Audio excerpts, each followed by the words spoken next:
এবার যেই মাত্র আবু জাহেল চিন্তা করলো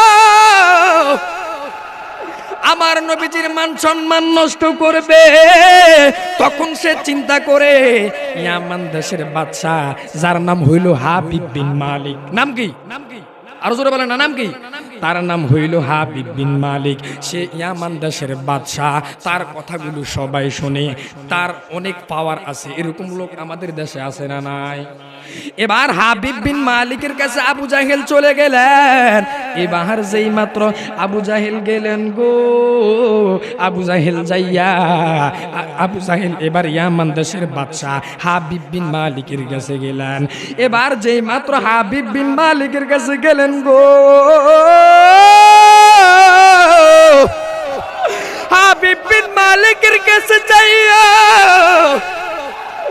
আমার নবীজিকে, আমার নবীজির নামে বদনাম বলতে শুরু করলো। নাউজুবিল্লাহ বলেন।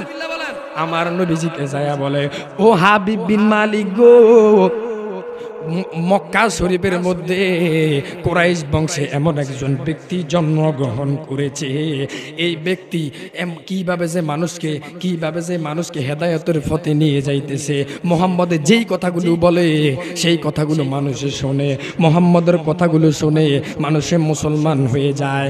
এবার যেই মাত্র আবু জাহেল, এবার যেই মাত্র ইয়ামান দেশের বাদশা হাবিব বিন মালিকের কাছে বিচার দিছে গো, এবার যেই মাত্র হাবিব বিন মালিক রে বললেন, ও হাবিব বিন মালিক, আমি একটা স্বর্ণের চেয়ার বানাবো।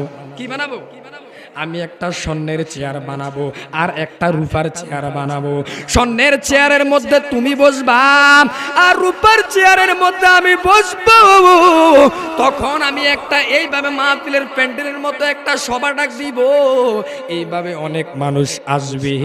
যখন মুহাম্মদকে আমরা ওই মাঠের মধ্যে আনবো, তখন মুহাম্মদকে প্রশ্ন করব। কি করব? মুহাম্মদকে আমরা অনেকগুলো প্রশ্ন করবে, নিশ্চয় মুহাম্মদ প্রশ্নের জবাব দিতে পারবে না। এবার যেই মাত্র আবু জাহেল এবার ডাক দিলেন গো, এ আমার বন্ধুরা, এবার যেই মাত্র